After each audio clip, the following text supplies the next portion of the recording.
Monsieur Hamid Hamdani, bonjour. Bonjour. Alors l'agriculture, un secteur à forte valeur ajoutée. Pour la première fois cette année, le secteur a dépassé en valeur les revenus d'hydrocarbures, 25 milliards de dollars contre 23. Mais aujourd'hui, au vu des enjeux et du contexte, l'Algérie a-t-elle les moyens, les capacités et surtout l'ambition, monsieur le ministre, de développer les filières stratégiques parce qu'il y va de notre sécurité alimentaire? La stratégie mise en place aujourd'hui. Merci, Souila. Chers auditeurs, auditrices, bonjour. Effectivement, le secteur de l'agriculture recèle énormément de potentialités et de capacités, aussi bien au plan humain d'abord, et au plan professionnel.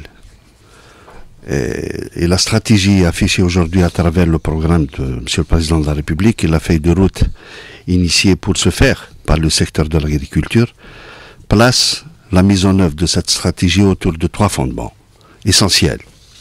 Le premier fondement, et il s'agira de le rappeler, c'est le lancement et la mise en œuvre d'une approche d'investissement de projets structurants et qui, dans leur essence, traiterait des filières stratégiques effectivement. Le deuxième fondement, c'est de faire en sorte de mettre en place des stratégies de rationalisation des dépenses publiques. Et enfin, c'est celle qui est liée à la réduction des importations, notamment sur les filières qui pèsent lourdement dans la balance commerciale aujourd'hui, à savoir les grandes cultures, les huiles, et j'en passe. La feuille de route du secteur de l'agriculture, justement, ambitionne, à travers des investissements, dans le plan quinquennal 2020-2024, de mettre en œuvre cette approche avec l'implication étroite de l'ensemble des investisseurs, de l'ensemble des professionnels, de l'ensemble des agriculteurs, de l'ensemble des éleveurs, de l'ensemble de la corporation de l'agriculture. Mais dans les faits, et au-delà du discours et des promesses, comment baisser la facture alimentaire qui dépasse actuellement les 8 milliards de dollars? Qu'est-ce qu'il y a lieu de faire? Quelles sont les filières sur lesquelles vous allez travailler quand on prend en considération, par exemple, le blé, les revenus en importation? C'est l'équivalent de 1 milliard 700 millions de dollars. S'agissant des filières stratégiques, je rappelle au passage que s'agissant des blés, et plus particulièrement ce qui nous pèse lourdement aujourd'hui, c'est le blé tendre. Il y a une approche constructive. En adoptant des fois des réglages. Si je prends le blé et je parle de l'irrigation d'appoint. Aujourd'hui, nous en sommes autour de 140 000 hectares en moyenne. Nous ambitionnons à travers la feuille de route de mettre en œuvre au moins 20 000 hectares par an au niveau des régions du Nord et 20 000 hectares au niveau de la région du Sud. Cet indicateur en lui-même, si on le voit très bien, va nous permettre d'augmenter nos rendements en passant en moyenne à 50-60 quintaux d'hectare, ce qui au bout, en termes de valeur, et sur les 4 ans à venir, nous ambitionnons d'atteindre un peu plus de 500 000 hectares en irrigation d'appoint. Donc dans le sud surtout, c'est une irrigation totale. Dans le nord, c'est une irrigation d'appoint, plus particulièrement dans les régions de l'Est, ce qui va nous permettre d'atteindre les 71 millions de quintaux avec une collecte en moyenne de 40 millions de quintaux. En lui-même, quand on prend en valeur cet indicateur des grandes cultures, c'est quand même, et c'est pas rien, un peu plus de 1 milliard de dollars de gains. Je peux vous parler aussi d'une des filières stratégiques et qui pèse lourdement, c'est les huiles. Aujourd'hui, si on regarde les huiles, nous importons toute huile confondue un peu plus de 1 milliard 300 millions de dollars. Alors il s'agira d'ambitionner, de travailler sur le quinquennal pour atteindre au moins 30% de nos besoins et je vous laisse le soin de deviner le gain. Nous tournerons autour de 400-500 millions de dollars. Cette approche va être appliquée à l'ensemble des filières qui pèsent lourdement. Je citerai au passage aussi le colza. Le colza, aujourd'hui, c'est vrai que quand on regarde dans l'absolu, c'est 10% à peine de nos besoins que nous affichons. Ceci pour dire que nous avons des objectifs raisonnés et rationnels. Le colza, nous ambitionnons de le faire au niveau au niveau du nord, c'est au niveau des zones particulièrement de l'Est.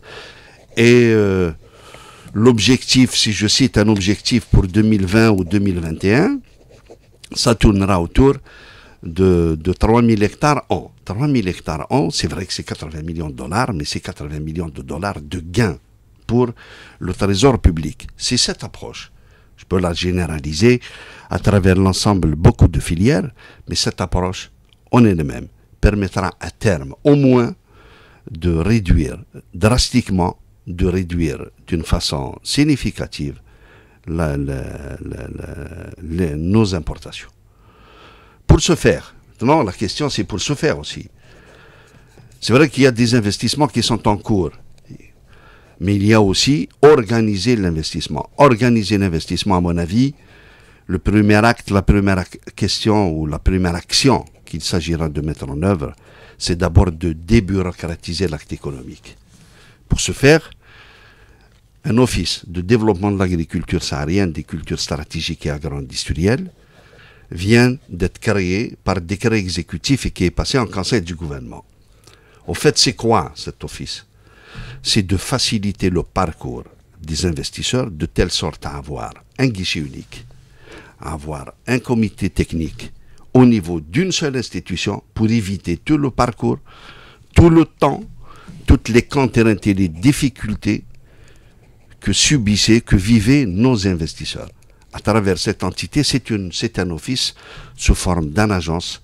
C'est pratiquement la maison de l'investisseur pour essayer de régler l'ensemble de ces problèmes en son sein et s'occuper uniquement de l'acte d'investissement en assurant à travers l'office tout l'aspect d'accompagnement, tous les aspects de facilitation et tous les aspects aussi de contrôle, de suivi, d'évaluation. Mais est-ce qu'on peut considérer par rapport aux ambitions que vous affichez aujourd'hui, c'est d'atteindre un objectif de 30% d'augmentation des rendements dans les filières stratégiques? Vous les avez énumérées. On a oublié de parler de la poudre de lait ou du lait. On va l'aborder dans un tout petit moment.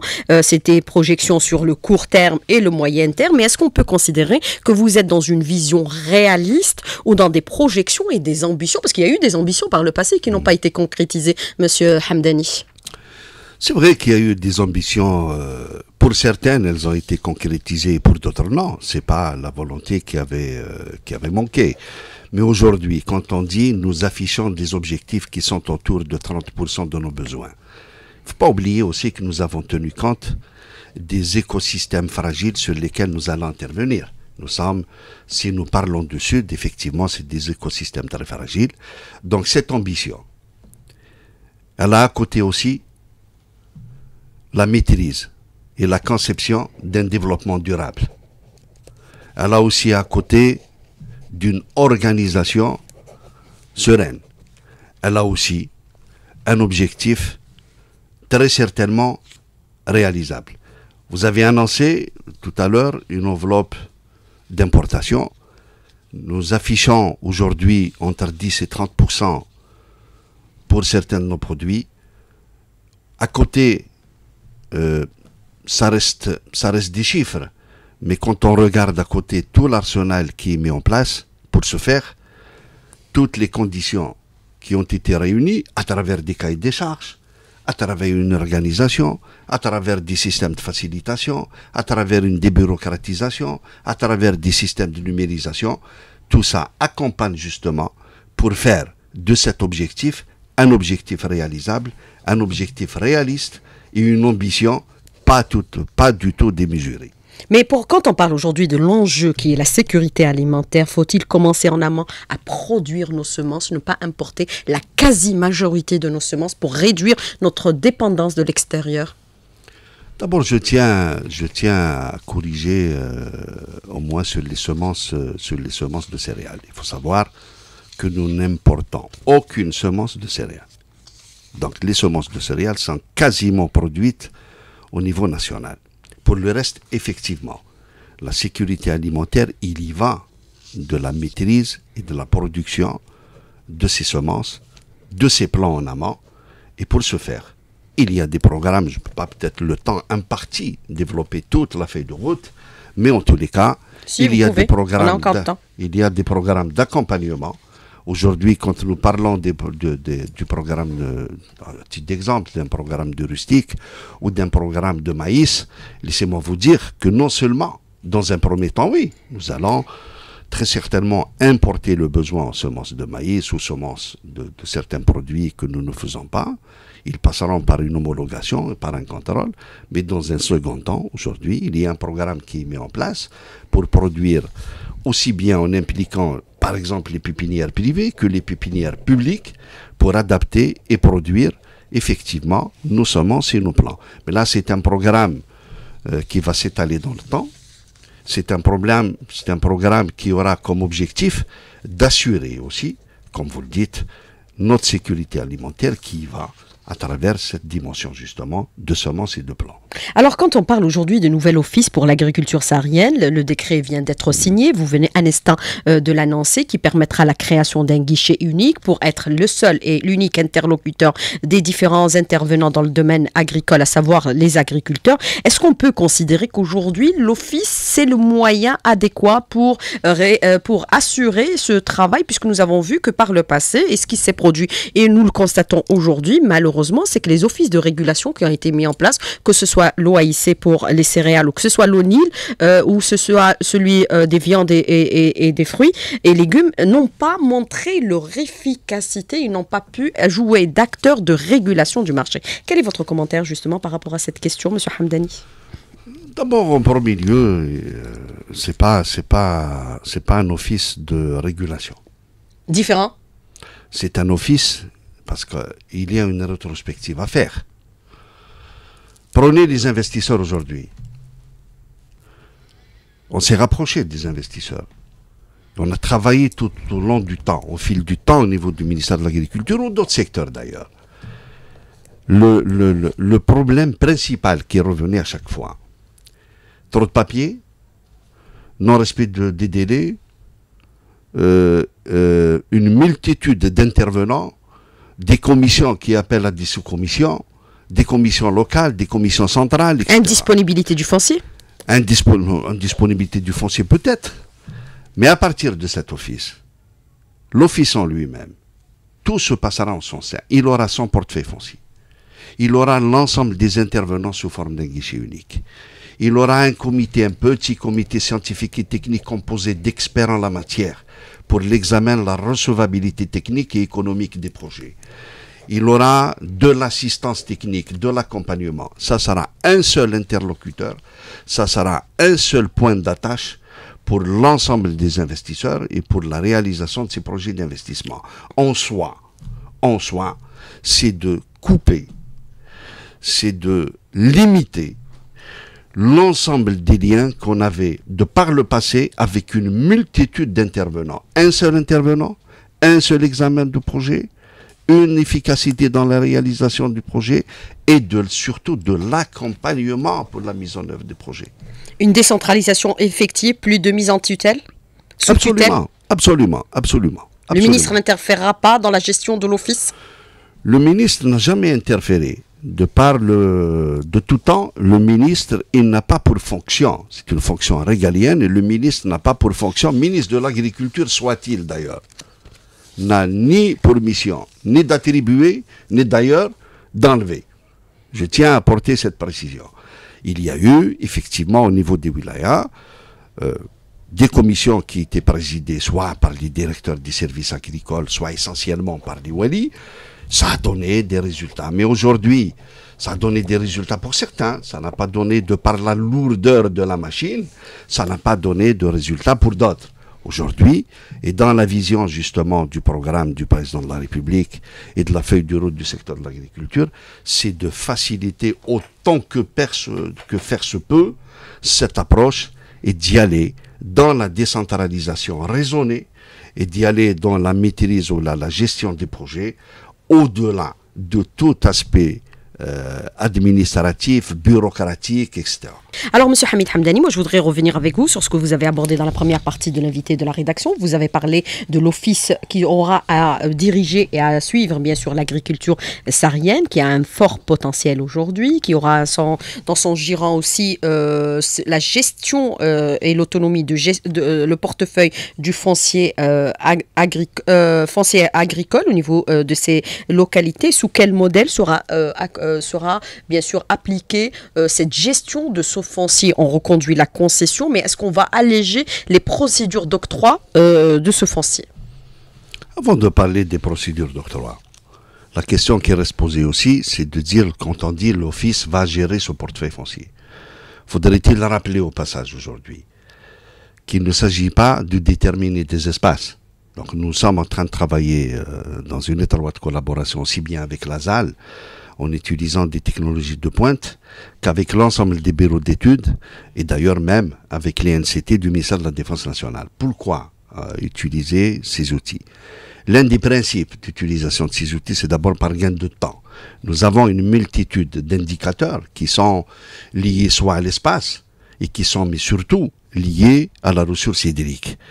À partir de là, il y a une superposition de couches d'informations pour pouvoir déterminer à partir d'un brut, si on parle sur 5 ou 6 millions d'hectares dans le sud, et c'est quand on s'inscrit dans le développement durable et quand on s'inscrit dans le souci de maintenir l'équilibre des écosystèmes au niveau de ces régions, donc à partir de là, en superposant l'ensemble de ces indicateurs, vont nous permettre d'avoir au bout un portefeuille foncier honnête.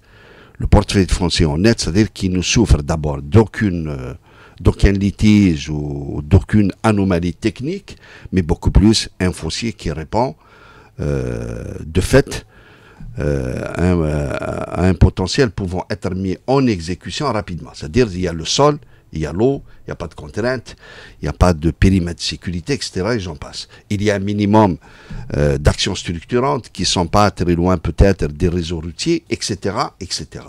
L'ensemble de ces indicateurs vont déterminer un portefeuille. Ce portefeuille sera mis à la disposition de l'office qui va lui-même le gérer.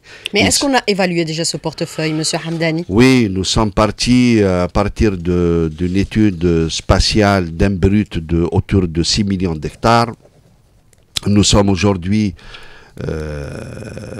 autour d'études à peu près de 1 300 000 hectares, dont déjà 325 000 hectares pourraient, parce qu'il y a encore quelques études à mener, pourraient être mis en œuvre, pourraient être mis à la disposition de l'office. Néanmoins, nous avons annoncé que nous avons dans l'intervalle du temps un portefeuille qui tournerait autour de 100 000 hectares issus des périmètres qui ont fait l'objet déjà d'études et de récupération des terres.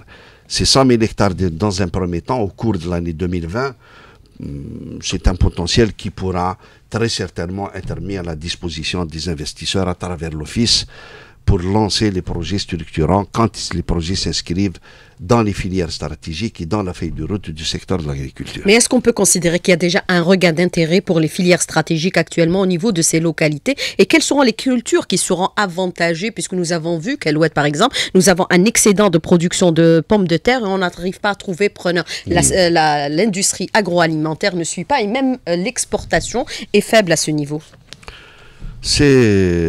Madame Zouila, c'est une question, c'est 3 honneurs, même pas 2 honneurs. Donc permettez-moi de vous dire le regain d'intérêt. Moi personnellement, j'ai eu à recevoir énormément d'investisseurs. D'ailleurs, il n'y a qu'à voir un peu dans l'opinion ce que nous assistons maintenant, où on revient encore une fois, et Dieu merci, à passer des cultures maraîchères, à passer de certaines cultures que nous connaissons, à parler de cultures stratégiques, à parler des huiles, à parler des sucres, c'est déjà en soi. Maïs, c'est déjà en soi un avantage important. À titre indicatif, je peux vous dire quelque chose. À titre indicatif, l'année passée, la campagne passée, sur la culture de maïs, nous étions à peine autour de 100 hectares. Aujourd'hui, la superficie contractualisée jusqu'à maintenant tourne autour de 18 000 hectares. Nous n'avons jamais fait de colza. Les prémices, ce qui est engagé maintenant, il y a encore de la maturation autour, mais nous ambitionnons de lancer au moins 3 000 à 4 000 hectares au cours de l'année 2020. En soi, c'est des indicateurs qui sont prometteurs, c'est des indicateurs qui donnent un peu la perspective d'intéressement à ces filières par les investisseurs. Maintenant, il y a bien sûr tout un accompagnement qui doit se faire, il y a toute une sensibilisation et tout autour. C'est ce que c'est ce que nous faisons maintenant. Maintenant, vous revenez aux excédents de production. Oui, nous avons des excédents de production. En tous les cas, il est préférable d'avoir des excédents que des manques. Mais ces excédents de production doivent être suivis par des outils de régulation, qu'ils soient des outils de stockage, qu'ils soient des outils de transformation, pour qu'à terme, nous ne nous assisterons plus à la difficulté de commercialiser ces excédents. Mais au-delà des aspects de régulation, moi, je pense qu'il va falloir aussi travailler avec l'ensemble des conseils interprofessionnels, avec la profession, avec les institutions techniques, pour qu'il y ait de l'organisation dans la production. Nous sommes en train de travailler sur la carte agricole. Nous sommes en train de travailler sur les pôles agricoles. Laissez-moi vous dire, c'est pas possible de continuer à produire tout, partout et au même moment. Je citerai l'exemple de la tomate industrielle que nous avons vécu. La tomate industrielle, nous avons des variétés. Il y a des variétés précoces, il y a des variétés tardives. Faudrait-il organiser un peu par un accompagnement de sensibilisation et de vulgarisation pour dire qu'il y a bien des variétés qui sont prêtes au mois de juillet, mais il y a aussi des variétés qui pourraient être mise à la transformation au courant du mois d'août, au courant du mois de septembre. Ceci permettra très certainement de coordonner, de réguler les flux. Et bien sûr, il y a tout un effort d'accompagnement en termes d'investissement autour des unités de transformation. En tous les cas, nous, au ministère de l'Agriculture, nous ambitionnons fortement de travailler avec le secteur de l'industrie pour enfin mettre en place des micro-zones agro-industrielles au niveau des pôles spécifiques à vocation agricole, c'est-à-dire revenir aux zones de prédilection et organiser la production pour qu'elle soit étalée dans le temps, mais étalée d'une façon rationnelle, de telle sorte à pouvoir maîtriser les flux et bien sûr permettre toujours la viabilité économique de nos exploitations. En plus, nous travaillons pour organiser ça autour des coopératives. Il faut mettre en place, il faut que les agriculteurs s'organisent autour des coopératives. L'agriculteur a pour mission de produire, n'a pas pour mission de se soucier du débouché de son produit. Mais justement, par rapport à ce que vous déclarez à l'instant, M. Hamdani, est-ce qu'on peut considérer que vous êtes dans une vision pour rectifier les erreurs commises par le passé, travailler en étroite collaboration avec les autres départements ministériels, à telle sorte, est-ce que ces produits agricoles trouvent des débouchés? Parce qu'il y a des chiffres, et les chiffres sont têtus. Le taux de transformation des produits agricoles en Algérie est de 3%. La moyenne régionale au niveau de notre zone est de 30%, si on prend en considération le Maroc, la Tunisie et la Libye. Écoutez, nous passons d'une phase à une autre. Nous étions dans une phase d'arriver à produire pour satisfaire nos besoins. Ça, nous l'avons vécu pendant les années passées et nous avons mis en place des instruments pour ce faire. Aujourd'hui, nous rentrons dans une nouvelle ère, nous rentrons dans une autre phase qui se caractérise maintenant autour de la production agricole avec des excédents et Dieu merci, c'est bien. Donc aujourd'hui, il s'agira de recadrer un peu tout ça avec de nouvelles visions et c'est ça la nouvelle vision qui s'inscrit dans notre Algérie nouvelle, c'est de pouvoir répondre impérativement à la régulation de ces produits, de pouvoir répondre. La régulation, je vous ai dit tout à l'heure, ne se limite pas uniquement au stockage ou à la transformation. Donc c'est une organisation, c'est une coordination intersectorielle, c'est une coordination intergouvernementale. Donc nous travaillons dans une cohésion du gouvernement et nous avons le même but, c'est de pouvoir arriver à ce que les phénomènes que nous vivons maintenant, qu'il y ait des réponses des pouvoirs publics. Et l'une des premières réponses des pouvoirs publics, c'est en termes d'organisation. Donc, vous avez dit de mettre en place les coopératives. Rien n'empêche une coopérative d'agriculteurs de stocker, de commercialiser les intrants, de transformer, d'assurer tous les flux en aval de la production. Et bien sûr, en intersectorialité, c'est de mettre en place par des instruments de recadrage, par des instruments de régulation, la dimension de transformation autour des microzones de transformation agroalimentaire. Mais est-ce qu'on peut considérer aussi que vous allez mettre en place la passerelle avec les universités et les centres de recherche existants à travers le territoire national, puisqu'il y a des chiffres aussi. Nous avons pas moins de 300 universitaires qui sortent chaque année de l'école supérieure d'agronomie qui sont en chômage, alors que le secteur est sous-qualifié. Monsieur le ministre. Bon, le secteur sous-qualifié, s'il vous plaît, le secteur sous-qualifié, nous n'en sommes pas là. Le secteur sous-qualifié, il y a un secteur qui nécessite toujours un renforcement, ça c'est clair et c'est indéniable. Sous-qualifié, bon, ça, je préfère ne pas commenter ça. Mais en tous les cas, les passerelles à créer avec l'université, d'ailleurs nous l'avons fait et nous sommes en train de le faire. Laissez-moi vous dire que moi-même, au niveau du ministère de l'Agriculture, j'ambitionne de créer un conseil consultatif de la prospective et de l'innovation. Et au niveau de ce conseil, c'est pour un peu toujours avoir l'avis quand on mène des politiques publiques, donc notamment dans le secteur de l'agriculture. C'est un conseil consultatif qui sera composé aussi bien de professionnels, mais beaucoup d'experts, beaucoup d'universitaires qui sont versés dans le domaine de la recherche, qui sont versés dans le domaine économique. Et ça, je pense que c'est des instruments qui aideraient très certainement à recadrer autant de fois que de besoin la mise en œuvre de nos programmes, et c'est avec l'implication de toute la société civile, avec l'implication de toute la composante universitaire, avec l'implication de toute la composante de la recherche, avec l'implication de tous ceux qui ont un lien d'une façon directe ou indirecte avec le secteur de l'agriculture. Il y va de l'économie nationale, il y va de la sécurité alimentaire. Donc c'est une question qui interpelle et qui interpellerait toujours la société civile dans toutes ses composantes. Numérisation et modernisation du secteur pour plus de transparence et d'efficacité. La numérisation, laissez-moi vous dire que c'est plus qu'indéniable. C'est une nécessité fondamentale. Au niveau du gouvernement, on en fait de cette question une question centrale. On en fait une question fondamentale, comme je l'ai dit. Donc le secteur de l'agriculture à son tour, aujourd'hui, il a un programme de numérisation. Nous venons d'ailleurs de bénéficier d'une enveloppe. Nous sommes en train de lancer l'étude de numérisation. L'étude de l'enveloppe en elle-même tournerait autour de 2 milliards de dinars, ce qui n'est pas rien.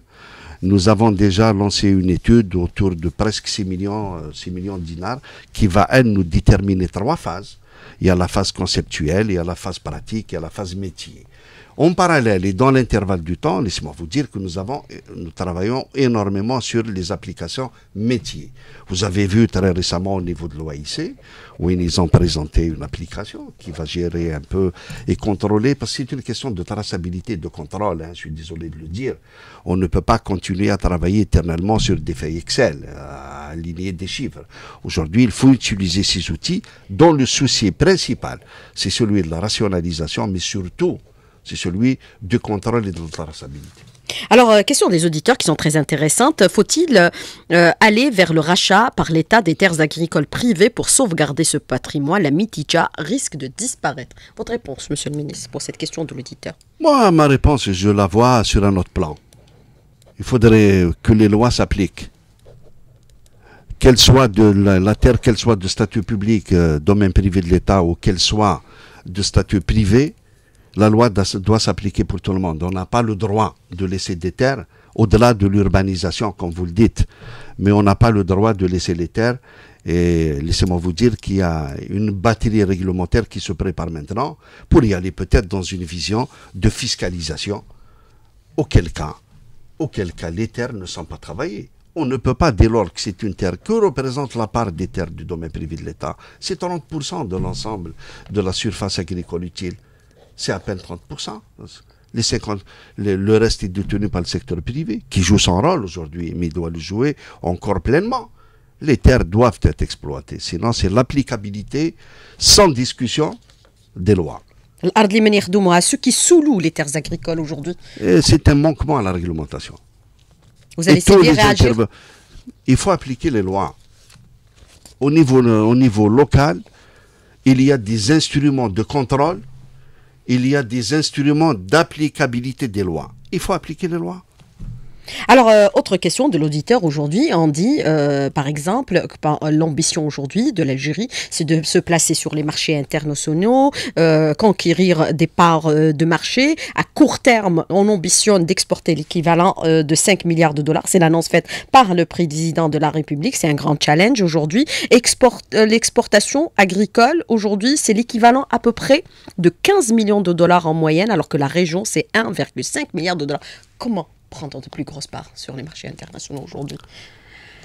Travailler sur le calibrage, sur la qualité, sur les modalités d'exportation des produits frais. Moi, je me demande d'on ramène ce chiffre de 15 millions de dollars. C'est les CNIS qui donnent les chiffres, monsieur. Non, les importations agricoles à travers le CNIS sont de 400 millions de dollars. C'est très insuffisant au regard du potentiel que nous avons. Néanmoins, l'exportation, d'abord, laissez-moi vous dire que l'agriculteur, contrairement à ce que pensent beaucoup, n'a pas pour vocation d'exporter. L'exportation, c'est une stratégie, une politique d'ensemble. Il est bien aujourd'hui qu'on ait créé un ministère délégué chargé de l'exportation. C'est bien. Nous y travaillons conjointement. Il va falloir s'inscrire dans cette dimension et nous pouvons acquérir des niches. Le peu d'exportation que nous avons, je pense qu'il faut adopter autour une stratégie ou une approche à travers la labellisation des produits, à travers la valorisation par les signes de qualité, à travers l'agriculture biologique. Le calibrage. À travers ça, c'est les aspects normatifs. À travers les aspects normatifs, à travers l'emballage. Donc, c'est une stratégie d'ensemble et nous travaillons dessus et nous ambitionnons aussi de s'inscrire dans cette dimension fortement. Et nous avons tous les moyens d'être... vous avez cité un indicateur au niveau régional, il n'est pas en lui aussi très, comme on le compare aux importations, aux 400 millions de dollars que nous importons, mais nous ambitionnons de faire beaucoup plus que ça. Nous avons les moyens, des stratégies sont en cours d'être mises en place en termes de facilitation, il y a beaucoup d'indicateurs qui rentrent dans le domaine de l'exportation des produits. En tous les cas, si on vous dire, et tout le monde s'accorde au moins sur ça, nos produits sont hautement exportables. Alors, autre question aujourd'hui, protection de la steppe. Est-ce que ça fait partie aujourd'hui d'une priorité, la steppe qui se dégrade?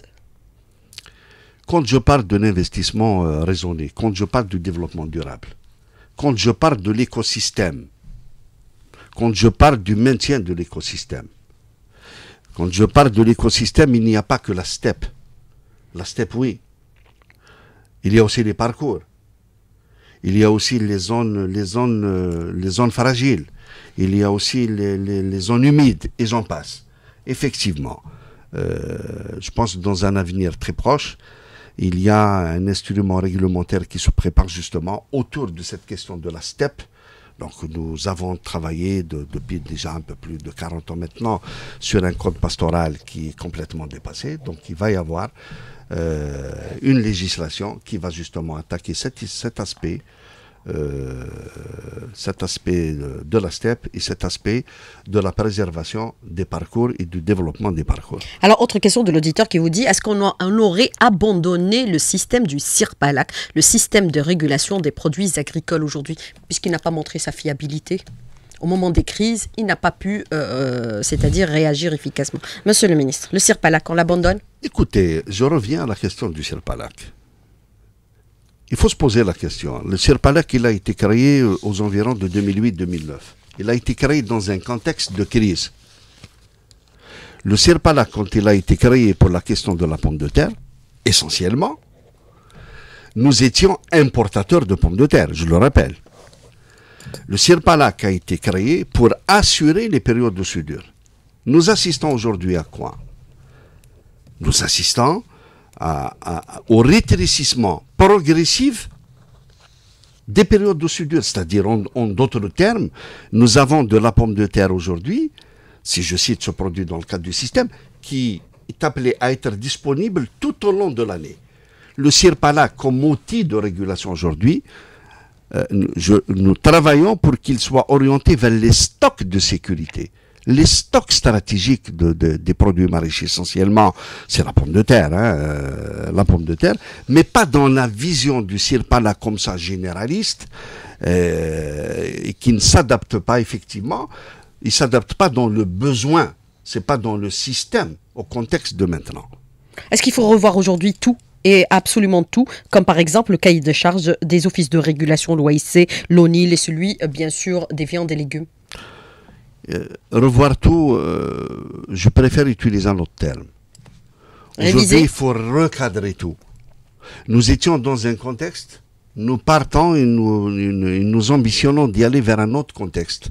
L'autre contexte qui a ses indicateurs, faudrait-il que tous les outils qui accompagnent le nouveau contexte soient effectivement bien adaptés par rapport aux exigences de maintenant et surtout aux perspectives que nous traçons dans notre feuille de route actuellement. Alors on n'exporte plus les pâtes alimentaires parce que c'est des produits issus bien sûr de produits subventionnés, monsieur Hamdani. On ne peut pas le faire.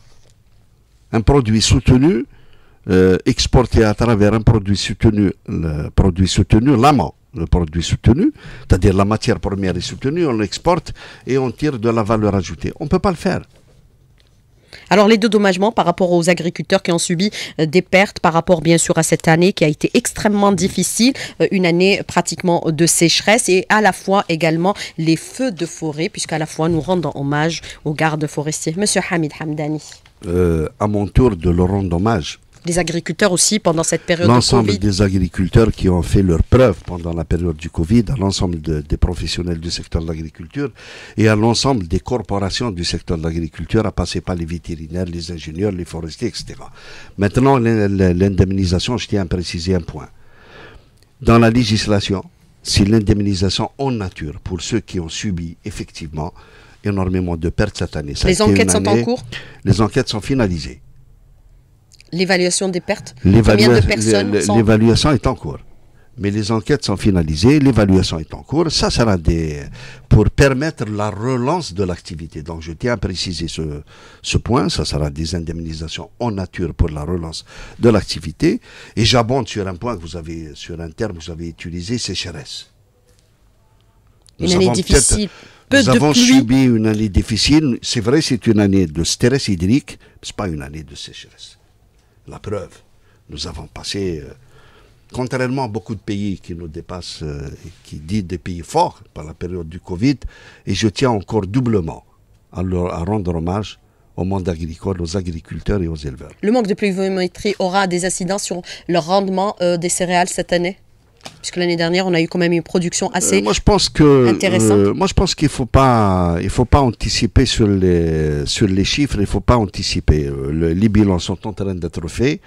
Effectivement, il y a eu un stress hydrique qui a touché essentiellement quelques régions, quelques wilayas, mais je pense qu'il ne faut pas anticiper sur les chiffres. Alors très rapidement sur cette question, parce qu'il ne nous reste pas beaucoup de temps, à quand une identification, c'est un auditeur électronique de nos différents chaptels à travers tout le territoire national? Eh bien, je le remercie pour cette question, parce que c'est un dossier qu'on a mis sur la table dans le cadre de l'identification des statistiques. Sachez que pour l'espèce bovine, je peux l'annoncer comme ça, c'est qu'à partir du mois d'octobre, au niveau de 2 wilayas pilotes, sur la base de boucles digitalisées, donc en utilisant une puce, à titre pilote, c'est des dossiers assez sensibles, donc nous allons travailler au niveau de deux wilayas pilotes à partir du mois d'octobre pour le généraliser progressivement à partir de 2021. Les 2 wilayas, c'est lesquels?